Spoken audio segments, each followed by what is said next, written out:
So, Star Wars theories are coming out left, right and centre, with fans picking apart posters, tweets and essentially everything to gain an insight into what exactly will be happening with our favourite Jedi, Luke Skywalker, in the upcoming movie and what he's been doing in between the films all this time.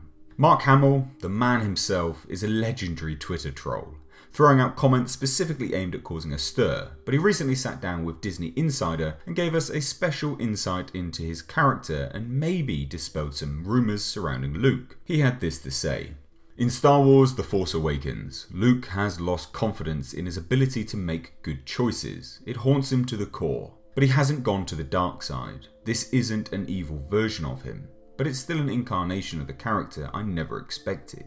It has pulled me out of my comfort zone. It's a real challenge." Now I'm sure a lot of people, or a select few anyway, will jump at the fact Mark specified The Force Awakens rather than The Last Jedi, when stating Luke's current mindset. As much as that could be true, we have to remember Mark wasn't really in The Force Awakens, so he's probably commenting on his character's mindset in general, leading off from The Force Awakens. It's interesting to hear though, because although being a Jedi, Luke still is shaped by his actions and his life in general, which if you've been through what he had would most definitely affect you in a profound way. It sounds to me like Luke built up his base camp, training Force sensitives in the way of the Jedi, and then with Kylo Ren's actions ultimately led to Luke's second-guessing nature. He believed he was doing what was right, blaming himself for the fall and deaths of his Jedi apprentices and hopefuls, no doubt. He probably lingers on the notion that if he hadn't ever attempted to go that route, the event would never have happened and the dark side would not have another user. The dead would be alive and all would be well.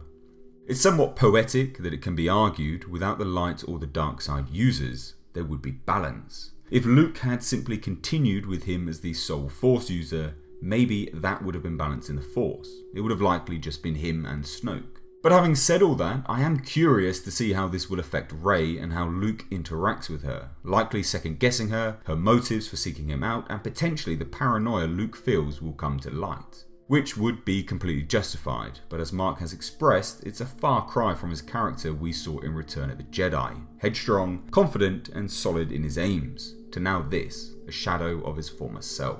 But what do you guys make of this news? There have been so many Star Wars rumours and theories floating around lately, I didn't want to cover them as news. This, I feel, is actually the first bit of news we've had in a long while, and it's an interesting one at that. So as always guys, please let me know your thoughts on this down below in the comment section, and don't forget to hit that subscribe button for more movie news in the future. I've been Mr. H, and until next time, I'll catch you in the comment section.